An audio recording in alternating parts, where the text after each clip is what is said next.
واقعے نے میری زندگی پر بہت بڑا اثر ڈالا. اس واقعے کو بعد میں آپ پوری طریقے سے مولوی صاحب سے بھی سن لینا. یہ سورہ معارج ہے غالباً، جو نوجوان لڑکے کا ذکر ہے، جس میں وہ سورہ بروج وہ ایک نوجوان لڑکے کا قصہ ہے. ایک نوجوان لڑکے کا قصہ ہے کہ اس کے گھر والے اس کو ایک جادوگر کے پاس بھیجتے تھے. راستے میں اس کو ایک اللہ والا مل گیا. اس نے کہا اس جادوگر کے پاس مت جا، تم میرے پاس بیٹھ، میں وہ تجھے سب کچھ سکھاؤں گا جو تجھے زمین اور آسمان کا بادشاہ بنا دے گا. خیر یہ اس نیک آدمی کے پاس بیٹھتا تھا، اور اس کے بعد جب جادوگر کے پاس جاتا تھا، جادوگر اس کو پیٹتا تھا کہ تو اس نیک آدمی کے پاس کیوں جاتا ہے. ہوتے ہوتے ہوتے ہوتے ہوتے ہوتے یہ بات بادشاہ تک پہنچ گئی. اس لڑکے کی بات بادشاہ تک پہنچ گئی. یہ پورا واقعہ آپ جو ہے یہ بعد میں مولانا سے سن لینا، بڑا عجیب واقعہ. اس لڑکے کو اللہ نے عجیب طاقتیں دی. یہ جو جس نیک آدمی کے پاس یہ جاتا تھا، اس نے کہا دیکھ بادشاہ کو نہ بتانا کہ تو میرے پاس آتا ہے، بادشاہ کو نہ بتانا. خیر جب بادشاہ نے اس لڑکے کو بلایا، پیچھے سے یہ جادوگر بھی آ گیا. اس نے کہا یہ جو لڑکا ہے نا، یہ میرے پاس آنے کے بجائے اس نیک آدمی کے پاس جاتا ہے. بادشاہ نے اس کو مروا دیا اور اس لڑکے کو بھیجا کچھ سپاہیوں کے ساتھ پہاڑ کے اوپر کہ جاؤ جا کے اس کو پہاڑ سے نیچے پھینکو. تو جب یہ سپاہی اس لڑکے کو پہاڑ کے اوپر لے کر گئے، اس نے وہاں پر جا کر اللہ کے نام کو پکارا، کچھ اس طرح کے کہ حسبی اللہ، کچھ اس طرح کی دعا پڑھی اس نے. تو کیا ہوا کہ وہ پہاڑ ایسا لرزا کہ یہ سپاہی نیچے گر گئے. یہ لڑکا واپس آ گیا گھوم کے. بادشاہ نے اس کو کہا کہ تو بچ کیسے گیا، کیا ہوا؟ اس نے کہا وہاں جا کے میں جس کو اپنا رب مانتا ہوں، میں نے اس کو پکارا تو میرے رب نے ان دو کو تو مار دیا، مجھے بچا لیا. اب بادشاہ نے مزید سپاہیوں کے ساتھ اس کو کشتی میں بٹھا کے سمندر میں بھیجا کہ سمندر میں جا کے یہ ڈبویا جائے، سمندر میں جا کے ڈبویا جائے. تو اب جب یہ وہاں پہنچا، وہ جو سپاہی اس کو ڈبونے لگے، اس نے پھر اللہ کا نام لیا، اللہ کو پکارا. کشتی عجیب طریقے سے ہلی، یہ تو بچ گیا، سپاہی نیچے گر گئے، سب گر کے نیچے ڈوب گئے. یہ پھر گھوم کے واپس آ گیا بادشاہ کے پاس. بادشاہ نے کہا کیا ہوا؟ کہا کچھ نہیں، میں نے اپنے رب کو پکارا، میرے رب نے مجھے تو بچا لیا، ان دو کو نیچے پھینک دیا. پھر اس سے پہلے کہ بادشاہ اگلی بات کرتا، اس نے بادشاہ سے کہا تو مجھے مارنا چاہتا ہے؟ تو مجھے مارنے کا ایک طریقہ ہے کہ تو میرے ترکش میں سے تیر نکال کے اس کو چلا اور بے اسمک اللہم میرے رب کا نام لے کر شروع کر، میری کنپٹی پہ مار، میں مر جاؤں گا. لیکن میری شرط ہے کہ جتنی تیری رعایا ہے اس کو جمع کر لے، اپنی ساری رعایا کو جمع کر کے ان کے سامنے اس کام کو کر. بادشاہ نے کہا جی ٹھیک ہے. اب بادشاہ نے اس کے ترکش میں سے تیر نکالا، سامنے خلقت ایک موجود. بادشاہ نے اسمک اللہم کہہ کر یوں جو کر کے جو تیر مارا، یہ تیر اس کے یہاں سے لگ کے یہاں سے باہر نکل آیا. یہ لڑکا وہیں مر گیا. سارے کے سارے مجمع نے جو دیکھا کہ اس کے اللہ کے اندر اتنی طاقت ہے، سارے کے سارے مجمع نے کہا کہ بھائی ہم اس رب کو مانتے ہیں جس رب کو یہ لڑکا مانتا تھا. سب کے سب ایمان لے آئے. اور پھر ایک لمبا واقعہ ہے کہ اس بادشاہ نے پھر غصے میں آ کے ان کو آگ میں پھینکنا شروع کیا. لیکن اس لڑکے کی اس قربانی کے اوپر سارا کا سارا مجمع ایمان لیا. میں یہ نہیں کہہ رہا کہ تم اور میں یہ قربانی دیں. تو اس لڑکی کی کامیابی کیا تھی؟ اپنی جان دے دی. لیکن اپنی جان دینے کی وجہ سے سارا کا سارا مجمع جو تھا وہ مسلمان ہو گیا. ہم نے بھی یہی کرنا ہے. پھر حضرت عمر رضی اللہ تعالیٰ عنہ نے اپنے دور میں اس لڑکے کی قبر کو ڈھونڈوایا، اس لڑکے کی قبر ملی. پھر اس لڑکے کی قبر کو شفٹ کیا، کیونکہ لوگوں کو پتا تھا اس کا. وہاں سے اس کو جب شفٹ کیا، جب اس کی قبر کھولی تو دیکھا وہ لڑکا ویسے ہی سالم لیٹا ہوا ہے، یہاں اس کے تیر لگا ہوا ہے. زمین کی جو مٹی تھی اس نے اس کے جسم کو نہیں کھایا. تو یہاں نوجوان لڑکے بیٹھے ہیں. بھائی بتاؤ اس امت کے لیے کون قربانی دے گا؟ بتاؤ بھائی، ہاتھ کھڑا کر کے میرے نوجوان دوستوں بتاؤ، اس امت کے لیے تم میں سے کون کون قربانی دے گا؟ دو گے نا؟ ہاں. لیکن صرف قربانی دینی نہیں ہے، قربانی کو اس مقام تک پہنچانا ہے کہ اللہ کو پیار آ جائے. ٹھیک ہے کہ جیسے دنیا کے معاملے میں کوئی بات کچھ نہیں آتا، کوئی بات نہیں ہے. نعمان بن مقرن رضی اللہ تعالیٰ عنہ کے بارے میں تو یہ آتا تھا، وہ اتنے سیدھے تھے کہ وہ فارس میں گئے، کھانا کھاتے ہوئے نا وہ سفید میدے کی روٹیاں تھیں نا، تو اس سے اپنے ہاتھ کو پوچھنا شروع کر دیا. صحابہ نے کہا یہ کھانے کی چیز ہے، کوئی کپڑا تھوڑی ہے. اتنے معصوم تھے کہ ایسے جا رہے تھے تو ناریل کے درخت کے اوپر ناریل لگے ہوئے تھے موٹے موٹے. تو کہنے لگے کیا شان ہے اس رب کی جس نے درخت کے اوپر پتھر اگا رکھے ہیں. صحابہ منہ مکڑ کے ہنسنا شروع کر دیا. اتنے دنیا کے معاملے میں معصوم تھے. اور اللہ کے رسول صلی اللہ علیہ وسلم ان کے بارے میں فرمایا کرتے تھے نعمان نے اگر کسی بات پر اللہ کی قسم کھا لی تو یہ ہو نہیں سکتا کہ اللہ اس بات کو پورا نہ کرے. ایمان کا لیول وہ تھی. یہ کامیاب لوگ ہیں. دنیا تھوڑی پھٹ بھی گئی, تھوڑی نہ بھی ملی, اور یہ ہو نہیں سکتا کہ دنیا اللہ لے واپس. یہ نہیں ہو سکتا. یہ ان لوگوں کی قربانیاں تھیں کہ وہ برداشت بھی کر سکتے تھے. ہمیں تو اور دنیا ملتی. میں سعید انور سے کہتا ہوں اکثر, میں کہتا ہوں یار سعید ہم تو جب سے تبلیغ میں آئے ہم نے تو استقبال ہی استقبال دیکھا. ہاں یہ نوجوان لڑکے, ارے تم لوگ جانتے نہیں کیا تم لوگ مس کر رہے ہو, کیا مس کر رہے ہو. کیا پتا تم میں سے کوئی مصعب بن عمیر ہو. ہاں خود تو شہید ہو گئے, سارے کے سارے انصار ان کے کھاتے میں ہیں, اور پورا قبیلہ ہے اوس ان کے ہاتھ پر مسلمان ہوا, پورا قبیلہ خزرج ان کے ہاتھ پر مسلمان ہوا, ان کے ہاتھ پر مسلمان ہوا. تو میرے عزیزو کیا ہم میں بھی کوئی مصعب بن عمیر ملے. اور مجھے پتا چلا ہے کہ میری بہنیں بھی بیٹھ کر سن رہی ہیں یہ بات. 2 منٹ کی بات ان سے بھی کر لوں. میری بہنوں غور سے سنو میری اس بات کو کہ جو عورت گانے کی تھاپ کے اور طبلے کی تھاپ پر سر دھنتی ہے, یہ یاد رکھو اس کی کوکھ سے کوئی خالد بن ولید پیدا نہیں ہو سکتا. نہیں ہو سکتا, نہیں ہو سکتا.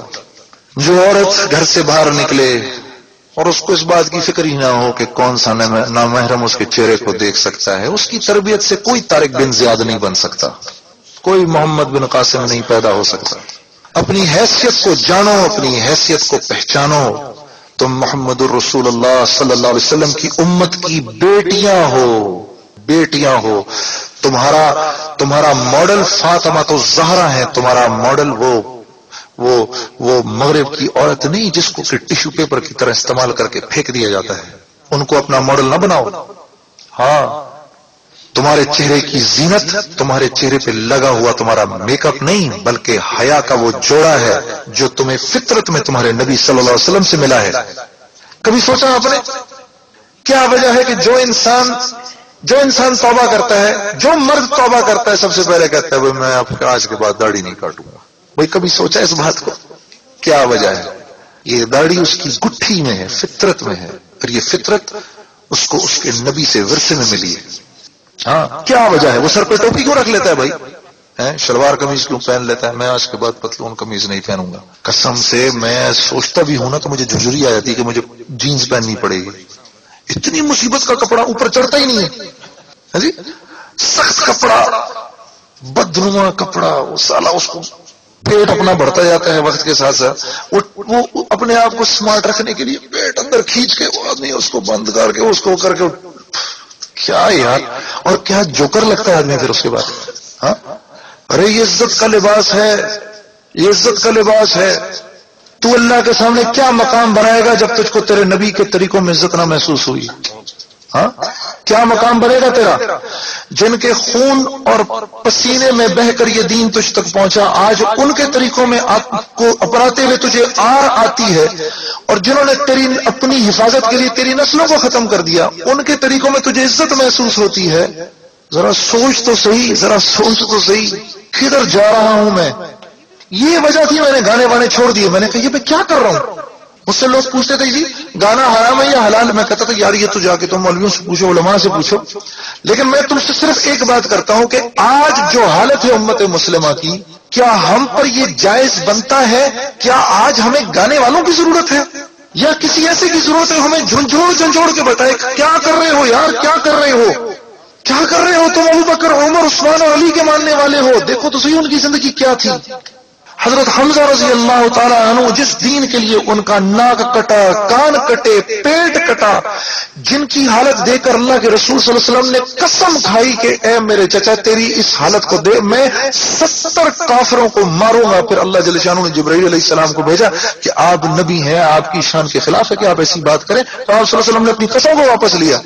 کل کو ان کے سامنے ہم کھڑے ہوں گے جی, وہ کیا کہیں گے کہ یہ میرے ناک کان اسی وجہ سے کٹے تھے کہ مسلمان کی بیٹی جو ہے اس کے بڑے بڑے پوسٹر لگے ہوئے ہوں بورڈوں کے اوپر.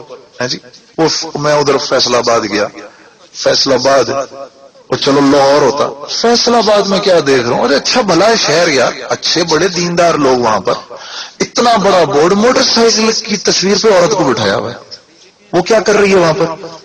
موٹر سائیکل سے کیا تعلق ہے عورت کا بھائی؟ یہ آپ دیکھو، یہ میری سوچ ہے، یہ ہنسنے کا مقام نہیں، چیخ چیخ کے رونے کا مقام ہے۔ آج اگر تیرے دل میں اس بات کا درد نہیں ہے کہ اللہ کے رسول صلی اللہ علیہ وسلم کی امت کٹ رہی ہے میرے عزیز، تو پھر اللہ کے حکم کے آنے کے انتظار میں بیٹھ، پھر دیکھ تیرے ساتھ کیا ہوتی ہے۔ ہاں تھوڑی ہمت کرو، تھوڑی ہمت کرو۔ بہت دن گزار لیے گھر میں بیٹھ بیٹھ کے، بہت دن گزار لیے۔ حضرت ابو ایوب انصاری رضی اللہ تعالی عنہ، کیا 88 سال کی عمر، اتنی جی 88 سال کی عمر، بیمار بستر پر لیٹے ہوئے ہیں، اور مسلمانوں کی فوج کا سپہ سالار جو قسطنطنیہ پر ابھی چڑھائی کرنے والا ہے پوچھ رہا ہے حضرت کیا حکم ہے، کیا حکم ہے میرے لیے، آپ کے بارے میں کیا حکم ہے؟ کہا میں اسی طرح جاؤں گا، اور جب میرا انتقال ہو جائے تو اسی چارپائی پر میری اس لاش کو پڑے رہنے دینا اور ہراول دستے کے ہاتھ میں دینا، تاکہ قیامت کے دن جب میں اللہ کے سامنے کھڑا ہوں تو میں اللہ سے کہوں یا اللہ جب تک میں زندہ تھا تیرے راستے میں نکلا رہا، جب مجھ کو موت آئی تو میری لاش بھی تیرے راستے میں نکلی رہی۔ اور اسی طرح انتقال ہوا، اور قسطنطنیہ کی جو قلعے کی جو فصیل تھی اس کے نیچے حضرت ابو ایوب انصاری رضی اللہ تعالیٰ عنہ کی قبر مبارک تھی۔ اور بعد میں کچھ 100-150 سال کے بعد کوئی وہاں پر کوئی حاکم آیا، اس نے پھر کچھ علماء کو جمع کیا اور کہا کہ یہاں مجھے ڈھونڈ کے دکھاؤ ابو ایوب انصاری کی قبر کدھر ہے۔ پھر وہ رات کو بیٹھے، رات کو 1 رات لگی، 2 راتیں 3 راتیں لگیں، پھر علماء نے بتایا کہ بھئی فلاں رات کو ہم نے آسمان سے نور کے ایک ہالے کو نیچے آتے ہوئے دیکھا، ہمارا غالب گمان یہ ہے کہ ابو ایوب انصاری کی قبر یہاں ہے۔ ہم ان کے ماننے والے ہیں جنہوں نے ایسی ایسی قربانیوں کی مثالیں قائم کی میرے عزیز۔ اس لیے اب گھر میں نہیں بیٹھنا، سب سے پہلے تو بھئی اس بات پر توبہ کرو، اپنی پچھلی زندگی پر بھئی سب توبہ کرے، ایک دفعہ منہ سے کہہ دو اے اللہ میری توبہ۔ اب میں آپ کو بات ختم کرتا ہوں، حاجی عبدالوہاب صاحب کا پیغام آپ کو دیتا ہوں، اور میں حاجی صاحب کو فون کر کے بتاؤں گا حاجی صاحب آپ کا پیغام میں نے بعینی ہی لوگوں تک پہنچا دیا۔ حاجی صاحب نے کہا ان سے کہو 3 نیتیں کریں، ایک تو پچھلی زندگی پر سب کے سب توبہ کریں بھائی، تو سب کے سب توبہ کر لو بھی پچھلی زندگی پر، ٹھیک ہے جی۔ دوسرے حاجی صاحب نے کہا مجھے کہ ان سے یہ کہو کہ یہ اس ملک میں مال کمانے کی نیت سے گئے ہیں، ٹھیک ہے، مال کمانے کی نیت سے گئے ہیں، تو ان سے کہو اس نیت کو بدلیں، یہ بڑی خطرناک نیت ہے۔ ہاں ان سے کہو یہ نیت یہ کریں کہ ہم تو اللہ کے رسول صلی اللہ علیہ وسلم کی زندگی لے کر یہاں پر آئے ہیں، اور یہ زندگی جو ہے یہ ہم مارکیٹ کریں گے، اور اس ہماری زندگی کو دیکھ کر جو غیر مسلم ہیں وہ اس زندگی کی طرف کھنچے ہوئے چلے آئیں گے۔ تو بھئی سب اپنی نیتیں بدل لو، بھئی یہاں مال کمانے ہم نہیں آئے، ہم تو اللہ کے رسول صلی اللہ علیہ وسلم کے سفیر ہیں، آپ کے نائب ہیں، اور ہم آپ صلی اللہ علیہ وسلم کی زندگی لے کر یہاں پر آئے ہیں، ٹھیک ہے بھئی، سب نے یہ نیت کر لی، اور پھر اللہ جل شانہ خود کھلائیں گے پلائیں گے، وہ اللہ کا اپنا ایک نظام ہے۔ اور کہا فرمانے لگے تیسری ان سے نیت یہ کرواؤ کہ اے اللہ تو نے ہم کو پیدا کیا، ہمارا مقصد یہ تھا کہ تیرے نام کو دور اور دیر تک لے کے جاتے، جو دین تو نے ہمارے پاس رسول اللہ صلی اللہ علیہ وسلم کے ذریعے بھیجا اس دین پر خود بھی عمل کرتے اور اس کی طرف لوگوں کو بھی بلاتے۔ اس کام کو ہم نے نہ کیا، اور اس کام کے نہ کرنے کو ہم نے گناہ بھی نہ سمجھا، اے اللہ تو ہمارے اس گناہ کو معاف کر دے۔ تو میرے عزیزو یہ بھی دعا کر لو سب کے سب، ٹھیک ہے جی، یہ تینوں نیتیں سب نے کر لی، الحمدللہ۔ اللہ جل شانہ آپ سب کا بیٹھنا قبول کرے۔